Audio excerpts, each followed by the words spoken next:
todos y a todas. Siempre se hace difícil hablar después de Gustavo, pero bueno, vamos a intentarlo. Bueno, nos tiene acostumbrado Gustavo, ¿no? A esta síntesis tan exacta, tan precisa de lo que ha sido una historia donde el neoliberalismo, como él bien lo marca, ha desembarcado por tercera vez.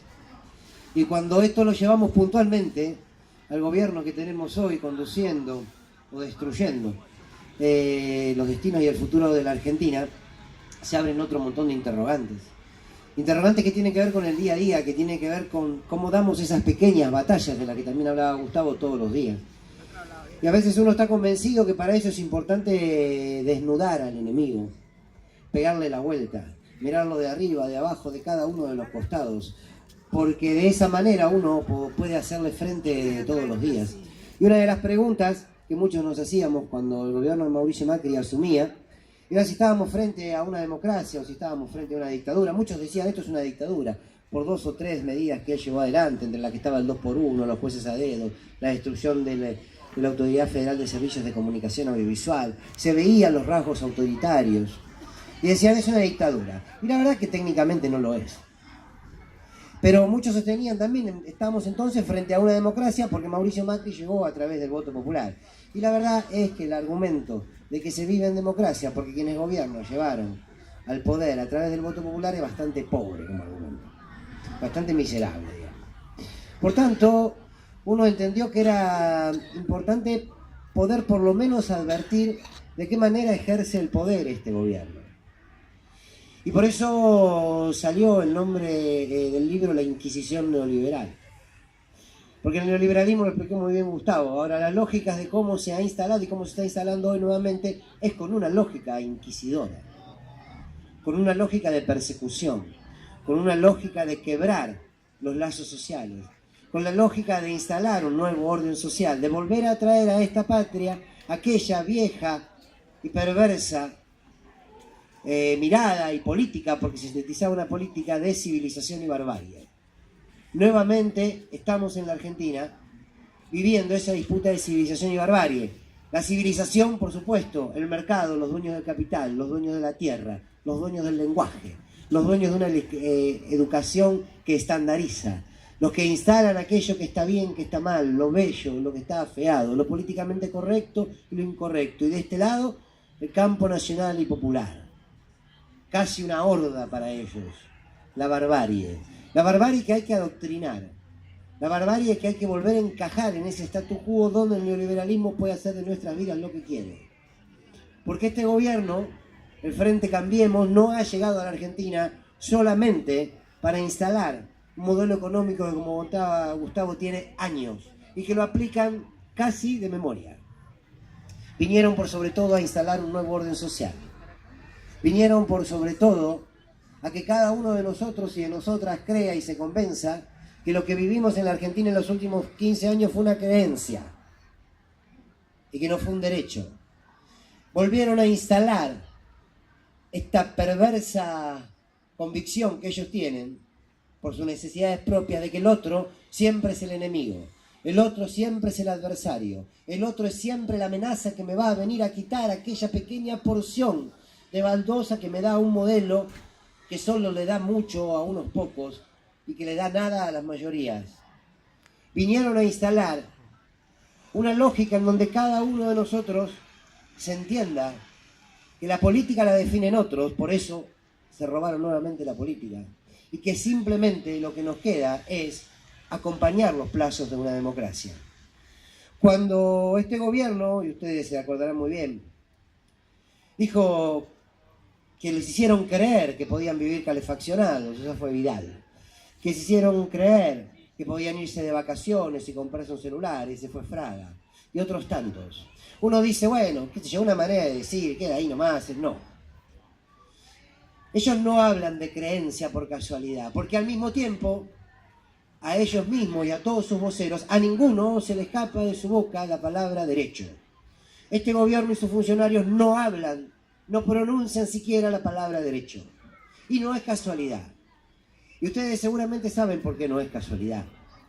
Porque la creencia es siempre individual. La creencia depende de cada uno de nosotros y de nosotras. La señora puede creer en Dios, el señor puede ser ateo, el señor puede creer en Alá. La creencia es individual. El derecho nos pertenece a todos y a todas por igual. Es universal. Atraviesa esa creencia individual. Pero claro, como quieren construir una sociedad individualista hasta el hartazgo, porque esa es la base misma del neoliberalismo, pero además, en ese individualismo, instalar la lógica de la meritocracia, entonces tengo que al mismo tiempo hablar de creencia. El mérito es tuyo, la creencia es tuya, y al fin y al cabo, lo que pase en tu vida es responsabilidad tuya. Salvo que te vaya mal. Cuando te va mal, ahí aparece el otro.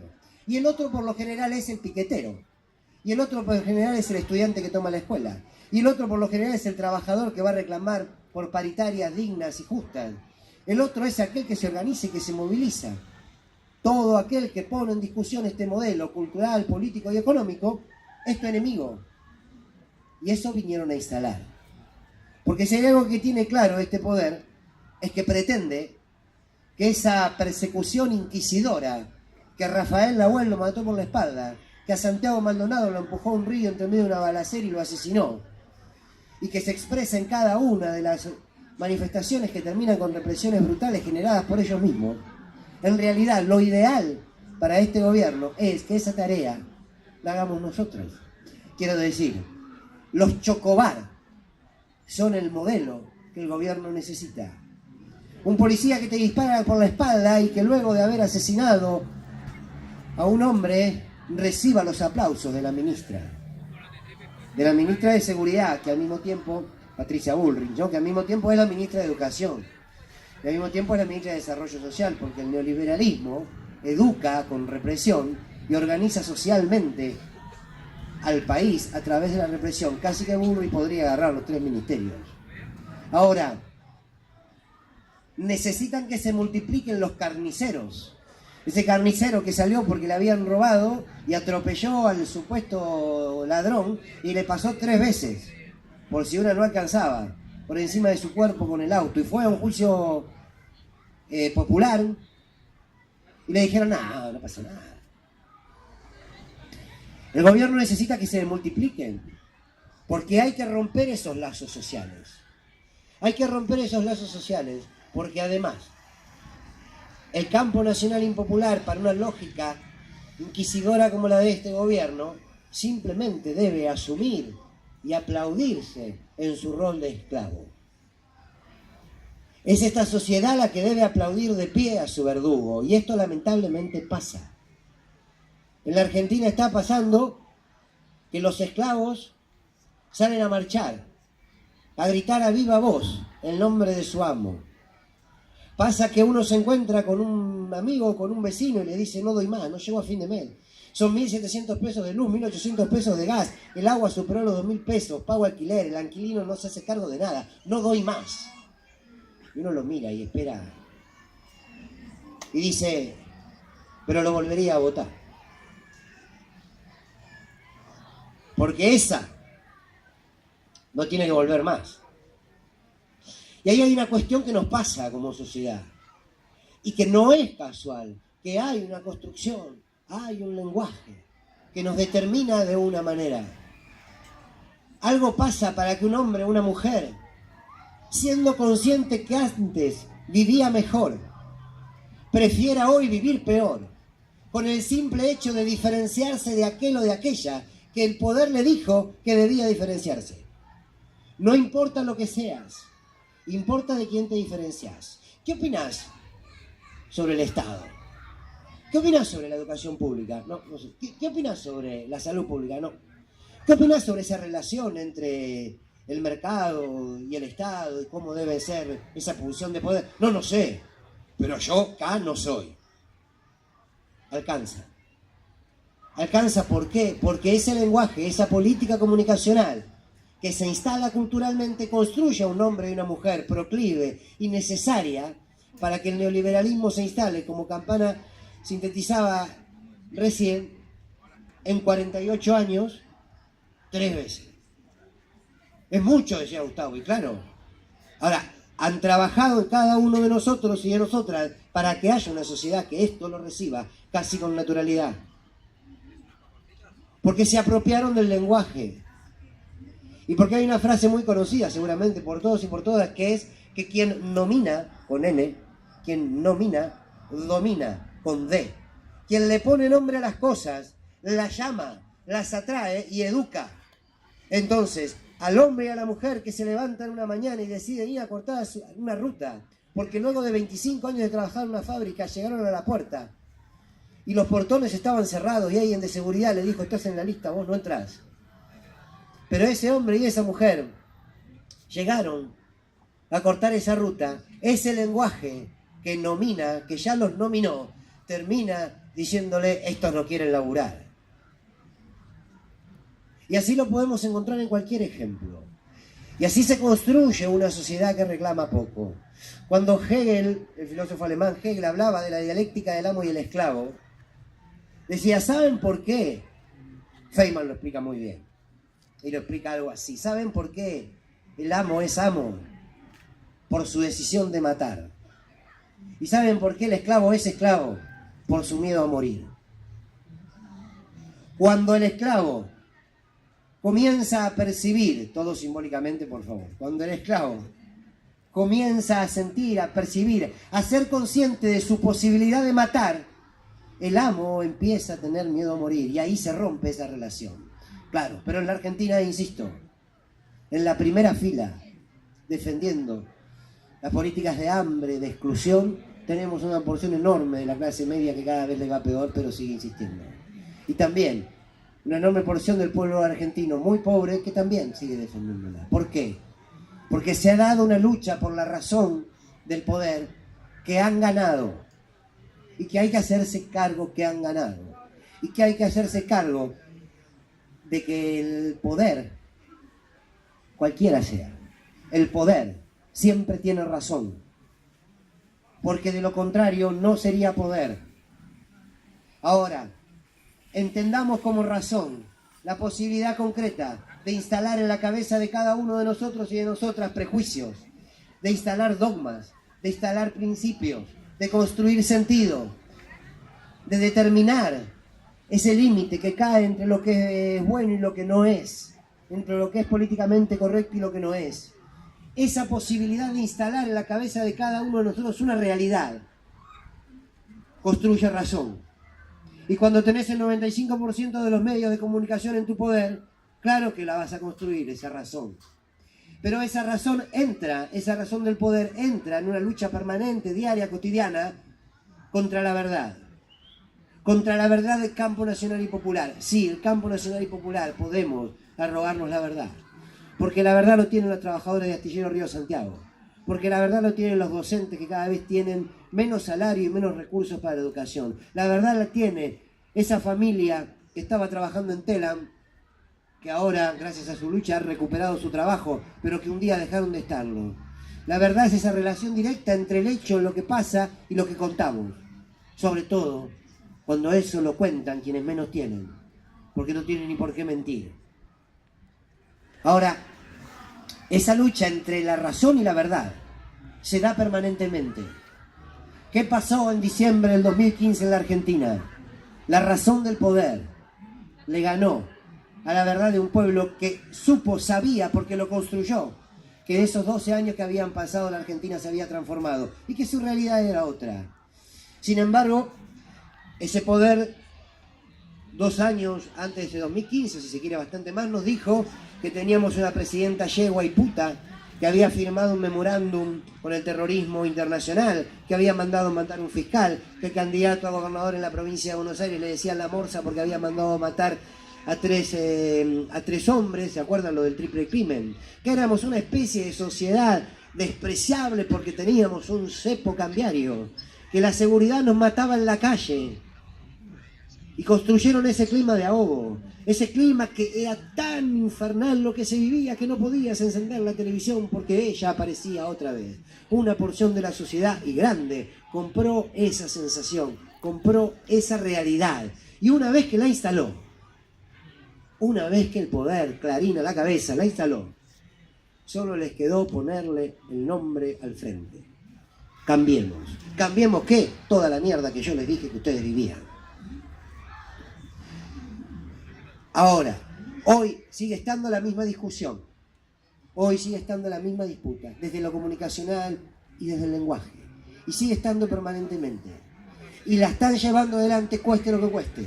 La están llevando adelante con presos políticos, la están llevando adelante con un ajuste brutal, la están llevando adelante con represión, la están llevando adelante con censura y la están llevando adelante desde un profundo desprecio de clase. Porque desde allí miran. Porque si vos no tenés desprecio de clase, jamás podés decir que un pobre nunca puede llegar a la universidad. Si vos no tenés un profundo desprecio de clase, no podés decir que es el trabajador en el reclamo del ejercicio de sus derechos quien le impide a otros trabajadores tener trabajo. Si no tenés un profundo desprecio de clase, no podés salir a hacer una matanza en el sur con los pueblos originarios como la están haciendo. Son una clase, miran como clase, piensan como clase. Como esa clase terrateniente, dueña de la tierra, dueña de los medios, dueña de todo. Casi que ni más ni menos que por eso Milagro Sala está presa. Porque Milagro Sala es el rostro que ellos jamás pueden perdonarse. Porque Milagro Sala es la que casi que en un atardecer les arrancó su ropaje de señores y les dijo: no lo necesitamos más. No lo necesitamos más porque existe un Estado que confía en el pueblo, que lo ayuda a organizarse, que los organiza en cooperativas, que nos da los recursos directamente y nosotros desde ahí, con ese pueblo organizado, pudimos construir viviendas, pudimos construir piletas, pudimos construir casas. No los necesitamos más. Claro, ahora volvieron. Y ahora volvieron, pero ¿cómo? Pero ustedes están para otra cosa.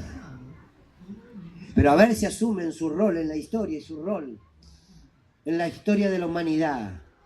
Ustedes solamente usan las manos para extender las palmas hacia arriba y recibir a lo que a nosotros se nos cae.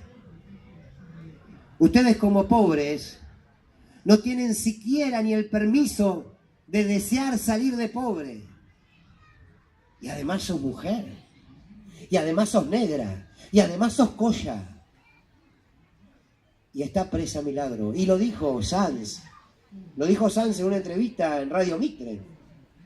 Lo dijo abiertamente. Milagro Sala está presa porque... Primero dijo que estaba mal presa, después dijo que bueno, que a lo mejor... Milagro Sala está presa. Si Milagro Sala estaría libre, dijo, Gerardo Morales no podría gobernar. Eso es una definición de presa política. Ni más ni menos. En eso estamos, en esta batalla estamos, que es cotidiana y que es de toda la vida. Y no me quiero extender mucho porque se nos vaya el tiempo. Pero sí decir una última cosa. Que frente a todo esto, lo que tenemos que dar en profundidad es la batalla cultural. El problema, humildemente, creo que en la Argentina, por supuesto que sí es cultural, es político, pero es primero cultural. Porque un trabajador no puede pensar como un patrón. Y porque un reprimido no puede sostener cierta explicación en esos palos que se le dieron. El problema es cultural cuando tuvimos un país que era distinto y que ahora podemos permitir que en 2 años se destruya. Y la batalla cultural no tiene que ver con salir en una esquina y enfrentar a una mujer y a un hombre que te dicen se robaron un PBI. Y nosotros lo intentamos explicar, miren, no, lo que pasa, no, se robaron un PBI. Esa no es la discusión. La discusión es por la mirada. La primera ideología que tenemos como seres humanos es la mirada. Como canta Divididos, ¿qué ves cuando me ves? Pero es ¿qué ves cuando vemos a una mujer, a una madre, en una esquina, con sus hijos muertos de frío o con hambre, sucios, casi como parte de un paisaje neoliberal que lo vivimos con naturalidad? ¿Qué vemos cuando vemos esa familia? Esa es la pregunta al que viene con el PBI. ¿Qué ves? ¿Qué ves? Una negrita de mierda que no quiere laburar. Que si está ahí porque recibe el plan en otro lado. ¿Vos qué te crees que hacen esto? Porque esta no se rompe el lomo como yo, que me levanto toda la mañana a las 7 de la mañana. ¿Vemos eso?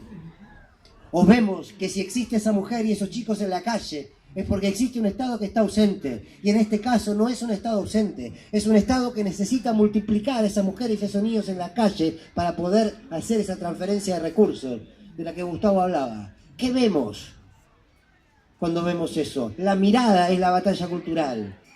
Es la carta del Che, cuando se va de Cuba, que le escribe a sus hijos. Y en el final les pone: sean siempre capaces de sentir en lo más profundo cualquier injusticia cometida contra cualquiera en cualquier lugar del mundo. Era esa su mirada del hombre nuevo y de la mujer nueva. Esa es la batalla cultural. Esa también es una manera de resistir frente a un gobierno que vino a construir a un enemigo que tiene que ser el que está al lado. Si logran eso, si quiebran, si nos quiebran ahí, ganaron definitivamente esa batalla.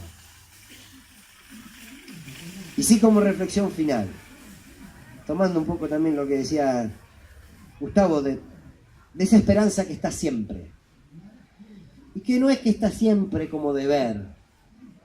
Yo creo que de igual manera sí, hay que asumirlo en alguna parte como una tarea empecinada, cotidiana, la esperanza. Pero nosotros tenemos con qué tener esperanza. Porque fuimos capaces de construir una patria. Fuimos capaces de hacerlo. Ya nadie nos tiene que contar cómo se hace. Ya no es recorrer un mundo e ir aprendiendo, aunque siempre se aprende, pero digo, no es ir enceguecidos, tanteando como se pueda, a ver cómo armamos una patria inclusiva. ¿Cómo hacemos que el hijo del obrero pueda subir de un tirón las carreras de la universidad? Ya lo hicimos. Es como decía Gustavo, hay que recuperarlo. Por tanto, el camino, que no deja de ser arduo y que no deja de ser doloroso, pero carga consigo una esperanza. Y sobre todo, y voy a contar una anécdota que la cuento hasta el cansancio. Una anécdota personal, cuando uno en los 90 militaba en los barrios, en las villas de Jujuy, con el padre Jesús Olmedo y Pedro Olmedo. Y en los 90 también habían matado a la política. Y en los 90 también nos habían dicho que todo era un atajo y que si vos estabas bien, ya está. Y era mala palabra. Y responsabilidad de esto fue claramente el menemismo, que con las banderas del peronismo lo traicionó. Las ideas le iban llegando a uno cuando recorría esos barrios. Uno las convicciones no las eligió. Uno siente que lo fueron agarrando por el camino y lo fueron abrazando. Pero siempre estaban por aquellas épocas de allá lejos. Las convicciones, los sueños eran utópicos. Ese país justo, ese país con inclusión, ese país igualitario, estaba lejos. Y allí estaban las utopías y sin embargo uno caminaba y ¿qué iba a hacer? ¿Qué vamos a hacer? Dejar de caminar porque no sabemos cuándo llega esa victoria que estamos construyendo. Y uno iba. Y en esa época escuchaba un cassette de Mercedes Sosa, que cantaba una canción que decía: América Latina tiene que ir de la mano, por un sendero distinto, por un camino más claro. Sus hijos ya no podremos olvidar nuestro pasado. Tenemos muchas heridas los latinoamericanos. Y uno escuchaba esa canción y se emocionaba. Casi que le agarraba ganas de empuñar la guitarra y cantarla. Ahí estaba el sueño de esa patria, esa Latinoamérica, esa patria grande, esa Latinoamérica unida. Pero estaba allá, ¿quién lo iba a pensar? Miren, se van a acordar bien. El día en que vi a Néstor Kirchner, a Ignacio Lula da Silva y a Hugo Chávez decirle que no al Alca a Bush en Mar del Plata, esa canción, sin tener el grabador al lado, la volví a escuchar. Y que fue posible. Aquella utopía tan lejana que parecía fue posible, la hicimos posible. Por tanto, si la hicimos posible una vez, 2 veces, podemos hacerla posible cuantas veces sea necesaria. Y ya no es el sueño de algún idealismo absurdo. Ya es el sueño a partir de una vivencia real que tuvimos y el sueño por recuperarla. Si Salvador Allende dijo alguna vez, con el Palacio de la Moneda, entre medio de las bombas de Pinochet, entre medio de las bombas de los traidores, sabiendo que iba a morir y que estaba entregando su vida, pero en pleno bombardeo, Se animó a decir: más temprano que tarde se abrirán las grandes alamedas por donde transitará el hombre libre. ¿Quién lo iba a imaginar? Y se abrieron, humildemente desde mi punto de vista, se abrieron en la Venezuela de Chávez, se abrieron en la Tarija y la Santa Cruz de Evo Morales, se abrieron en la Argentina de los Kirchner, se abrieron en Uruguay del Pepe Mujica, se abrió en Ecuador con Rafael Correa, se abrió en Brasil con Ignacio Lula da Silva, que sacó a 30 millones de hombres, mujeres y niños de la pobreza. Se abrieron, lo dijo el día, en el instante de que un tiro termine con su vida. Y fue posible. Estoy convencido que vamos a recuperar, como decía Gustavo, esa patria que supimos construir. Pero la lucha a veces es bastante más cotidiana, es bastante más chiquita. Pero uno confía que estamos en ese camino, que ahí vamos. Y como dice Gustavo, humildemente desde la radio tratamos de aportar esa convicción de que cada uno de nosotros somos necesarios, somos indispensables para construir poder popular. No es la discusión de unas listas, no es la discusión de unas alianzas, es construir poder popular, articular, espalda con espalda. Porque eso es lo que necesitaría cualquier gobierno popular que el día de mañana vuelva a la Casa de Rosada. Necesita 1 millón de hombres y mujeres en la calle, diciéndole vayan por una reforma judicial, diciéndole vayan por una reforma constitucional, vayan por la expropiación de papel prensa, que va a haber un pueblo en la calle que lo va a bancar. La lucha quizás, y no solo, esté por ahí. Gracias por haber venido y gracias por escucharme.